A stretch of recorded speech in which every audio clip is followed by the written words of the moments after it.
کے باوجود بھی میرا کاروبار تو چل رہا ہے، میں سودی کاروبار کر رہا ہوں، لوگ تو میری عزت کر رہے ہیں، مسجد کی کمیٹی کا میں صدر بھی ہوں، میں معززین شہر میں شامل بھی ہوں، لوگ مجھے جلسوں میں مہمان خصوصی بھی بلاتے ہیں، میں ایم پی اے بھی منتخب ہو گیا ہوں، مجھے وزارت کا قلمدان بھی سونپ دیا گیا ہے۔ وہ میاں اللہ کی نظر میں ان چیزوں کی اہمیت ہی نہیں ہے، یہ چیزیں ہوتی کیا ہیں؟ وہ یہ نہیں چھینتا، وہ ہدایت چھینتا ہے، وہ روٹی نہیں چھینتا، وہ تو نمرود کو بھی روٹی دیتا تھا۔ اس نے کبھی سورج کو منع نہیں کیا کہ اس کے گھر میں روشنی نہ کر، یہ حامان کا گھر ہے، یہ قارون کا گھر ہے، یہ میرے دشمنوں کا گھر ہے، اس کے گھر میں روشنی نہیں ہونی چاہیے۔ چاند کو کہتا ہے اپنی کرنیں بکھیر، سورج کو کہتا ہے اپنی روشنی بکھیر۔ جس طرح باجزید کے گھر میں روشنی ہوتی ہے، اس مکار کے گھر میں بھی ایسی روشنی ہوتی ہے، فرق نہیں پڑتا۔ تو وہ کرم نوازیاں تو نہیں رکتی، لیکن اللہ جب کسی سے ناراض ہوتا ہے تو اس سے ہدایت کی توفیق سلب کر لیتا ہے، تو اعلان جنگ ہوتا ہے۔ تو پھر وہ ٹکرے بھی مار رہا ہو تو اس کی رسم کی نماز ہوتی ہے، اس کا ماتھا جھک رہا ہوتا ہے، دل نہیں جھک رہا ہوتا، کیونکہ ہدایت سلب کر لی گئی۔ جب اندر سے روح ہی نکال لی جائے تو باقی بچتا کیا ہے؟ یہ بات ذہن میں رکھیے گا کہ اللہ تعالیٰ جل شانہ نے ہمیں جن کاموں سے روکا ہے، جن کاموں سے منع کیا ہے، ان کاموں کے کرنے میں ہمیں کبھی بھی بھلائی اور خیر نہیں مل سکتی۔ یہ ہم جب اچھی طرح سے ذہن نشین کر لیں، اگر اللہ پر ہمارا یقین اور یقیناً اس پر ہمارا ایمان ہے، تو پھر وہ امر جو اللہ کی طرف سے جن سے روک دیا گیا، تو ہم کبھی بھی ان کے قریب تک نہ جائیں، اور جن کاموں کے کرنے کا اسے حکم دیا گیا اس کی حکمتیں نہ بھی ہمیں معلوم ہو۔ آج جدید سائنس تحقیقات کرتی ہے تو ہمارے سامنے آتا ہے کہ وضو کے کیا فوائد ہیں۔ آج ہمیں لوگ بتاتے ہیں کہ جناب آپ امامہ باندھیں گے تو سن سٹروک سے بچ جائیں گے۔ آج دنیا تحقیق اور جستجو کر کے نماز اور دوران خون اور جو ہے وہ نماز کی برکتیں اور کتنی بیماریوں سے نماز کے ذریعے سے بچنے کی کہانیاں سناتے ہیں۔ اچھی بات ہے، نماز سے صحت پہ اثر پڑتا ہے، یہ اچھی بات ہے کہ وضو سے بہت ساری بیماریوں سے نجات ملتی ہے، یہ اچھی بات ہے کہ سر پہ امامہ باندھ لے تو سن سٹروک سے بچ جاتے ہیں، یہ اچھی بات ہے کہ آپ روزہ رکھتے ہیں تو کینسر جیسے امراض سے آپ کا بچاؤ ہوتا ہے، یہ اچھی بات ہے کہ فلاں عمل کرتے ہیں تو فلاں ہوتا ہے۔ لیکن صاحب، ہم سن سٹروک سے بچنے کے لیے امامہ نہیں باندھتے، ہم محمد عربی کی ادا کے لیے باندھتے ہیں۔ دوران خون کے لیے نماز نہیں پڑھتے، ہم رب کے حضور سجدہ ریزی کے لیے اس کے حضور اپنی نیاز مندیوں کا سر جھکاتے ہیں۔ تو حکمتیں بھی ہیں، وہ برکتیں ذیل میں آتی ہیں۔ تو یہ بات ذہن میں رکھیے گا۔ غزنوی کا وزیر اس سے حسد کرتے ہوتے تھے کہ اس میں کیا خصوصیت ہے کہ بادشاہ اسی کو اہمیت دیتا ہے۔ ایک دن بادشاہ نے کوئی تربوز کاٹا، کوئی خربوزہ کاٹا یا کوئی اور ایسی چیز تھی، تو جس کو بھی دیا تو وہ کڑوا تھا، تو اس نے چوہی چکھا تو پھینک دیا، اور پھر بلایا یاس کو اور اس کو کاٹ کے اس کی پھانک دی، تو ایسے لطف سے کھانے لگا کہ جیسے اس سے لذیذ کبھی پھل زندگی میں دیکھا نہ ہو۔ تو سارے اندر ہنس رہے تھے، ایک دوسرے کو آنکھوں سے اشارہ کر رہے تھے، یہ دیکھو بے وقوف۔ تو بادشاہ رک گیا اور کہا کہ ایاز، یہ جو فروٹ تم نے کھایا ہے یہ میٹھا تھا یا کڑوا؟ کہا بادشاہ سلامت کڑوا۔ تو کہا پھر اتنے ذوق سے کیوں کھایا؟ کہا کہ اس ہاتھ سے میں نے میٹھی نعمتیں کھائی ہیں، آج کڑوی ملی ہے تو تھوک دوں؟ کہا ایسا نہیں ہو سکتا۔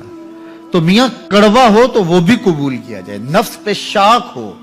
کڑوی وہ چیز ہوتی ہے جو نفس پہ شاک ہوتی ہے، نفس کرنا نہیں چاہتا، لیکن اس کے باوجود تمہارا دل کہے نہیں، یہ مالک کی طرف سے ہے۔ سخت سردی ہے، گرمی کی شدت ہے، پانی ٹھنڈا ہے اور موسم سرد ہے، پانی گرم ہے اور موسم بھی گرم ہے، رات کا پچھلا پہر ہے، تھکے ہوئے ہیں، لیکن آپ اس کے باوجود بھی اپنے رب کے حکم کو بجا لاتے ہیں۔ نفس پہ شاک ہے لیکن سینے میں ٹھنڈ ہی نہیں پڑتی جب اس کے حضور سجدہ ریزی نہیں کر لیتے۔ تو اس کے حکموں کو بجا لانا اور اپنے نفس کو پیچھے کر دینا اور اپنی خواہشات کے گلے پہ چھری پھیر دینا اور مالک کی رضا میں اپنے آپ کو گم کر دینا، یہی زندگی ہے اور یہی بندگی ہے۔ تو اس لیے مجھے اور آپ کو اس بات پہ غور اور تدبر کرنا چاہیے کہ ہم اس مختصر زندگی کو اللہ کے احکام کی مطابقت میں گزارنے کا عزم کریں، وہ بات چھوٹی سے چھوٹی ہو یا وہ بات بڑی سے بڑی ہو، وہ احکام ہماری زندگی کے اندر نافذ العمل ہو۔ میں پھر وہ بات کہوں گا جو بار بار کہتا ہوں کہ میرے بزرگ ہم سے کہا کرتے تھے، یہ نہ ہو کہ لوگ تمہیں پوچھیں تم کون ہوتے ہو اور تمہیں بتانا پڑے کہ ہم مسلمان ہوتے ہیں۔ فرمایا کرتے تھے صاحب نہ کسی کو پوچھنا پڑے نہ تمہیں بتانا پڑے، تمہاری وضاحت، تمہارا طرز زندگی، تمہارا انداز معاشرت ایسا خوبصورت ہو، تم دور سے آ رہے ہو لوگ پہچان کے کہیں وہ دیکھو محمد عربی کا غلام آ رہا، تم شکل سے پہچانے جاؤ، تم کردار سے پہچانے جاؤ، تم وعدے سے پہچانے جاؤ۔ کتاب کا نام ہے بشر القیب فی لقاء الحبیب۔ حضور علیہ السلام کی ملاقات کے حوالے سے یہ کتاب امام سیوطی علیہ رحمہ کی مصنفہ ہے۔ اس میں ایک واقعہ انہوں نے لکھا کہ ایک شخص قبر میں اترا اور نکیرین آئے اور انہوں نے سوال و جواب کا سلسلہ کیا، من ربوں کا، ما دینوں کا۔ اچھا، اس کی داڑھی میں چند بال سفید تھے جن کو وہ مہندی لگایا کرتا تھا۔ تو جب منکر نے کہا کہ من ربوں کا، تو نکیر نے اس کا ہاتھ پکڑ کے پیچھے کھینچتے ہوئے کہا اس سے سوال پوچھ رہا ہے، تو دیکھ نہیں رہا اس کی داڑھی میں اسلام کا نور چمک رہا ہے، اس کی داڑھی میں اسلام کا اجالا تمہیں دکھائی نہیں دے رہا؟ تو تمہاری وضع قطعی ایسی ہو کہ فرشتے بھی دیکھیں کہ یہ حضور کا غلام آ رہا ہے۔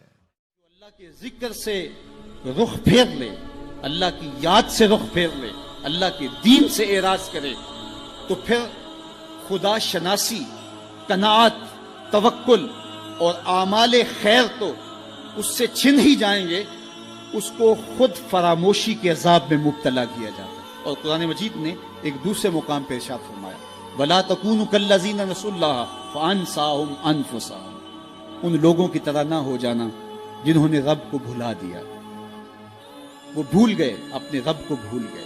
غفلت ایسی طاری ہوئی، سویر سے لے کر شام تک اور شام سے سویر تک دنیا دنیا اور دنیا ہی مقصد حیات بن گیا۔ دنیا میں آئے کس لیے تھے، مقصد کیا تھا، بھول گئے۔ میلہ دیکھنے کے لیے آئے تھے، گھر کا راستہ بھول گئے۔ اللہ اکبر۔ تو فرمایا تم ان لوگوں کی طرح نہ ہو جانا۔ پھر اللہ نے انہیں سزا کیا دی، رزق کے دروازے بند کر دیے؟ نہیں۔ ان کی سانسیں چھین لی؟ نہیں۔ سورج کو حکم دے دیا اس کے آنگن میں روشنی نہ بھیجنا؟ نہیں۔ چاند کو چاندنی بکھیرنے سے روک دیا؟ نہیں۔ آب و ہوا روک دی گئی؟ نہیں۔ انہیں کیا سزا ملی جنہوں نے رب کو بھلا دیا؟ فرمایا فَأَنسَاهُمْ أَنفُسَهُمْ، اللہ نے انہیں ان کی ذاتوں سے انہیں بے خبر کر دیا۔ جو خدا فراموش ہوئے وہ خود فراموش ہو گئے، انہیں اپنے آپ سے ہی آگاہی نہ رہی۔ اور مجھے بتاؤ، جسے یہ بھی نہ پتا ہو کہ میں کون ہوں، اپنی شناخت جو بھول جائے، اس کے پلے ہوتا کیا ہے؟ اقبال نے کہا تھا نا، اپنے من میں ڈوب کر پاجا سراغ زندگی، تو میرا نہیں بنتا تو نہ بن، اپنا تو بن۔ مجھے بتائیے، 6 فٹ کا جوان ہو، قدے راہ نہ رکھتا ہو، اس کی آنکھیں عقابی ہوں، ماتھا کشادہ ہو، رنگ چمک رہا ہو، ہونٹ گلابی ہوں، لیکن اس کی قمیص کے پیچھے گھر کا ایڈریس لکھا ہو کہ کسی کو ملے تو اس ایڈریس پہ پہنچا دے، تو آپ اس کا چہرہ دیکھ کے کہتے ہیں واہ کیا جوان رانا ہے، کیا اس کے ہونٹ گلابی ہیں، کیا نرگسی آنکھیں ہیں، کیا خوبصورت چہرہ ہے، کیا شمشاد قد ہے۔ لیکن اچانک نظر پڑی تو اس کے گھر کا ایڈریس اس کی قمیص کے پیچھے لکھا تھا۔ آپ نے کہا میں نے دور سے دیکھا، اس کا تو توازن عقلی ہی ٹھیک نہیں، یہ تو بیچارہ جو ہے وہ پاگل ہے۔ تو قد کاٹ ہونے کے باوجود گھر کا ایڈریس پیچھے لکھ دیا گیا، تو اب ہر کوئی سمجھتا ہے کہ یہ بیچارہ فہم و ادراک کے نور سے خالی ہے۔ قدِ رانا پہ ترس آنے لگ جاتا ہے، اور وہ آنکھیں جن میں ڈوب جانے کو، جھیل جیسی آنکھوں میں غوطہ لگانے کو جی چاہتا تھا، تو اب ترس آنے لگ جاتا ہے کہ یہ بیچارہ تو خود فراموش ہے۔ اللہ فرماتا ہے جس نے رب کو بھلا دیا، تم یہ نہ دیکھو اس کے بنگلے کتنے ہیں، یہ نہ دیکھو اس کے پاس کوٹھیاں کتنی ہیں، یہ نہ دیکھو اس کی چمکتی ہوئی کتنی لمبی گاڑی ہے، یہ نہ دیکھو کہ عالی نسب ٹاؤن کے اندر اس کا گھر ہے، یہ نہ دیکھو اس کا بینک بیلنس کتنا ہے، ہاں یہ بھی نہ دیکھو اس کے پاس وزارت کا قلم دان ہے، یہ بھی نہ دیکھو کہ یہ وزارت عظمیٰ کی کرسی پہ بیٹھا ہوا ہے، یہ بھی نہ دیکھو کہ اقتدار کی مسند پہ جھولتا ہے، یہ بھی نہ دیکھا ہو کہ یہ ڈائس پہ کھڑے ہو کے نعرے لگاتا ہے، لوگ آگے سے جواب دے کے واہ واہ کے ڈونگرے برساتے ہیں۔ کہا اس کی قمیض کے پیچھے لکھا ہوا ایڈریس پڑھ لو، فَأَنْسَاهُمْ أَنفُسَهُمْ، یہ وہ شخص ہے کہ جو اپنا پتہ بھول چکا ہے، جسے پتہ ہی نہیں کہ میں کون ہوں، اس دنیا پہ آیا کیوں، جو آ کے بھول گیا ہے، اسے گھر کا رستہ ہی نہیں مل رہا اور یہ بھاگا پھر رہا دنیا کے اندر۔ کیا بتائیں احباب، کیا کارنامائیاں کر گئے، بی اے کیا، نوکر ہوئے، پینشن ملی اور مر گئے، زندگی کا مقصد ہی نہیں ملا۔ کہا جو اس دنیا میں اندھا رہا، کل قیامت کے دن بھی نابینا اٹھایا جائے گا۔ اس سے ان آنکھوں کی بے نوری مراد نہیں ہے، اس سے دل کی بے نوری مراد ہے۔ اسی لیے اقبال نے کہا تھا دل بینا بھی کر طلب خدا سے، کہ آنکھ کا نور دل کا نور نہیں ہے، آنکھ کا نور اور ہے، دل کا نور اور ہے۔ تو ہم دنیا کی مادی چمک کو دیکھتے ہیں، میرا مالک کہتا تمہارا دل ستھرا ہونا چاہیے، تمہارا منہ کالا ہو تو کوئی بات نہیں ہے، دل کالے نالوں منہ کالا چنگا، جے کو یہ رمز پچھانے ہو۔ اصل تو دل کی پاکیزگی ہے، اور دل رب کے ساتھ وابستہ ہو، اس کے رسول کے ساتھ وابستہ ہو۔